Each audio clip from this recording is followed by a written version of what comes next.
आत्मा परमात्मा के विषय में अपन सब तो आत्मा है और ये जो परमात्मा है वो अपन को बनना है ना। अपन सब आत्मा और अपन को परमात्मा बनना है, ठीक है ना।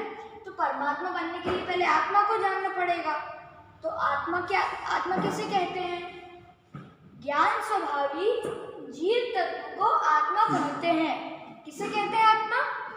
ज्ञान स्वभावी जीव तत्व को आत्मा कहते हैं, ठीक है। तो अपन ने अभी आत्मा समझ लिया। आत्मा की परिभाषा तो सुनी आपने, लेकिन उसका मतलब तो पता ही नहीं है आपको।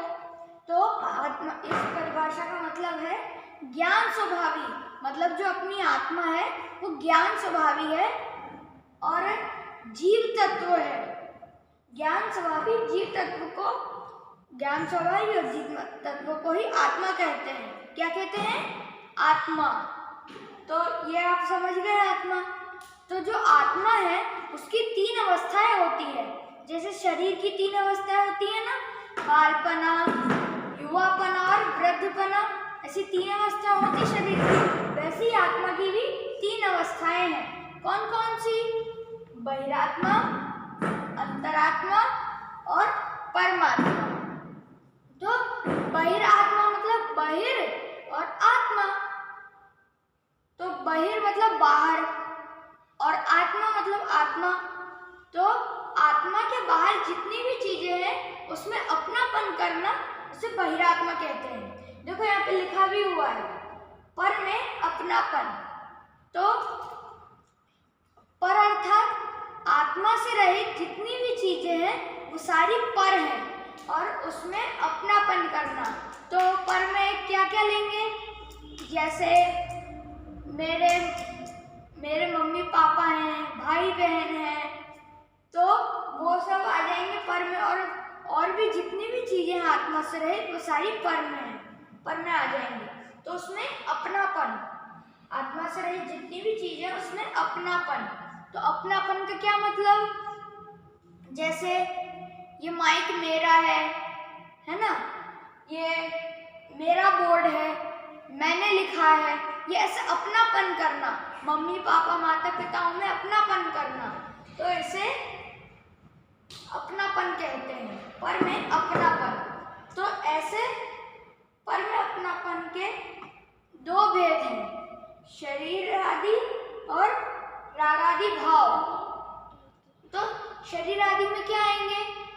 शरीर और आदि। तो उसमें आत्मा तो नहीं आएगी, क्योंकि देखो ना पर, तो यहाँ पे भी वही आएगा। आत्मा से रहित जितनी भी चीजें वो सारी शरीर आदि में आएंगी।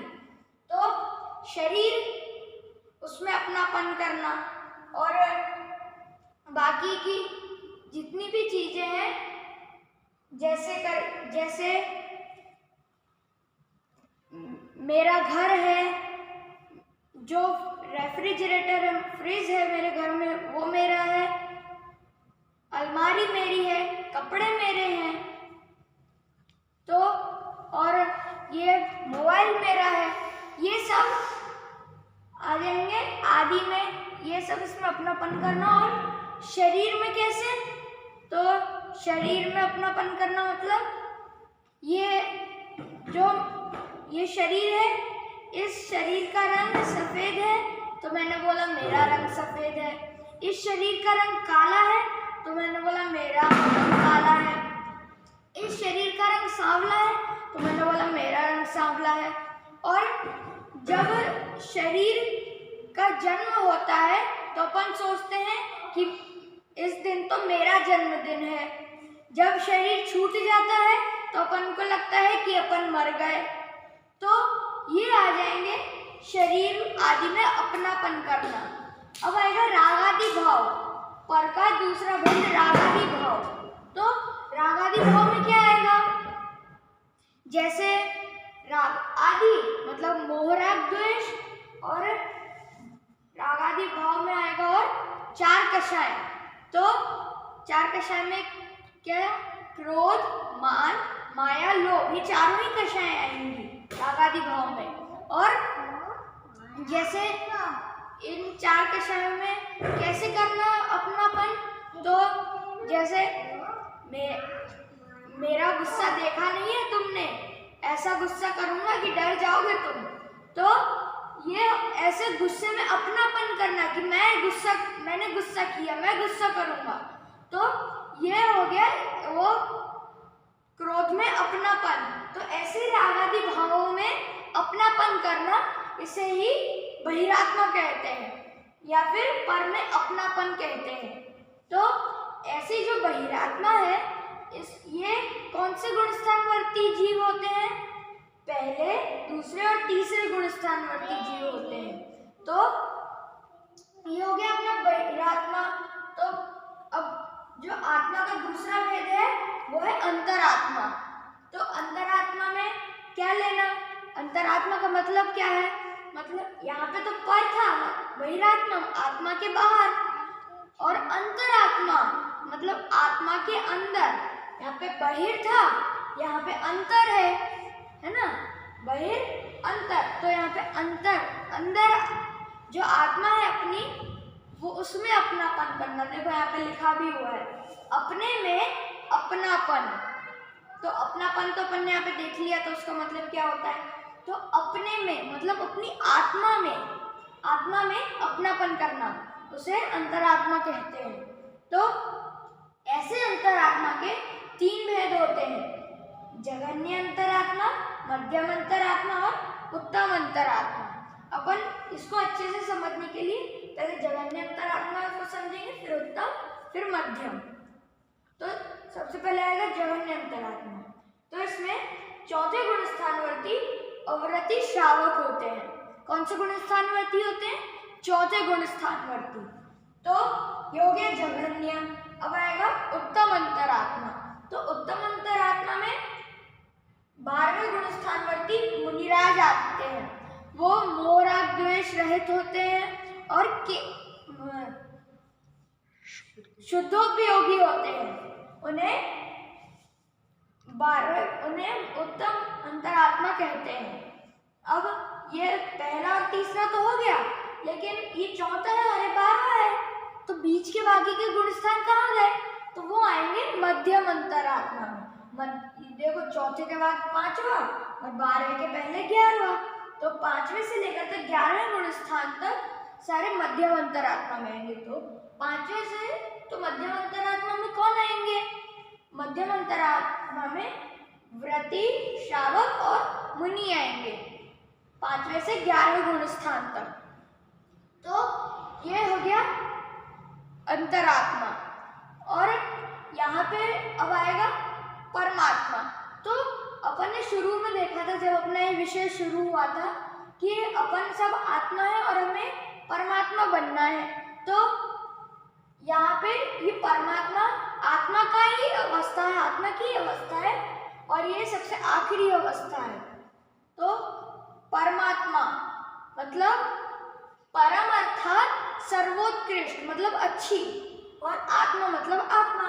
यहाँ पे लिखा भी हुआ है सर्वोत्कृष्ट आत्मा। तो ये हो गया परमात्मा। तो परमात्मा के दो भेद होते हैं, सकल परमात्मा और निकल परमात्मा। तो ये कल का मतलब क्या होता है? कल का मतलब शरीर होता है, और स मतलब सहित, और नी मतलब रहित, मतलब जो शरीर से निकल चुके हैं, निकल। तो सकल मतलब शरीर सहित। ऐसे कौन से भगवान है? ऐसे अरहंत भगवान है। तो अरहंत भगवान कौन से गुणस्थान तक रहते हैं? 13वें और 14वें गुणस्थान तक रहते हैं, और निकल परमात्मा में आते हैं अपने सिद्ध। इसलिए यहाँ पे बात हुई थी कि हमें परमात्मा बनना है, और परमात्मा में भी सिद्ध बनना है अपन को। तो पहले अरहंत बनेंगे, फिर सिद्ध बनेंगे। तो सिद्ध भी कैसे होते हैं? जो गुणस्थान होते हैं उससे अतीत होते हैं, गुणस्थान से अतीत, गुणस्थान से रहित होते हैं, उनका कोई भी गुणस्थान नहीं होता है। तो ये हो गया अपना आत्मा और परमात्मा का अपना आज का विषय। लेकिन ये जो अपन ने तीनों आत्मा की अवस्थाएं पढ़ी हैं, इसमें से किस किस को अपन को अपने में प्राप्त करना चाहिए, किसको छोड़ना चाहिए, आइए देखते हैं। तो ये जो बहिरात्मा है, इसमें पर में अपनापन अपन को तो आत्मा के अलावा किसी में अपनापन करना नहीं है, इसलिए ये है मतलब छोड़ने लायक है, मतलब छोड़ने लायक। और अंतरात्मा मतलब अपने में अपनापन, आत्मा में तो अपनापन करना ही है, इसलिए यह है कथनचित उपादेय। ये कथनचित उपादेय क्यों है? क्योंकि जब अंतरात्मापन को प्राप्त हो जाएगा तो अपन को बैठे नहीं जाना है, ये तो अपनी पहली स्टेज है। फिर उसके बाद अपन को दूसरी स्टेज पे भी पहुंचना है और वो है परमात्मा, इसीलिए कथनचित उपादेय है। तो ये जो परमात्मा है, ये परमात्मा कैसे है? सर्वथा उपादेय है या फिर परम उपादेय भी कह सकते हैं। तो इसको अच्छे से समझने के लिए मैं एक उदाहरण में प्रकट करके बताता हूँ।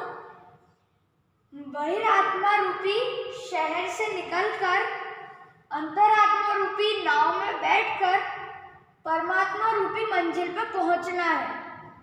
ये जो आत्मा और परमात्मा है, तो अपन ने देखा था ना, अपन सब आत्मा है और हमें परमात्मा बनना है, तो अपना उद्देश्य मंजिल क्या हुआ? परमात्मा। तो यही परमात्मा अपना एम है, मंजिल है और प्रयोजन है। प्रयोजन मतलब उद्देश्य। तो ये हो गया अपना आज का विषय। तो अपन सब भी परमात्मा बने और परमात्मा में भी सिद्ध बने, इसी मंगल भावना से मैं विराम लेता हूँ। जय।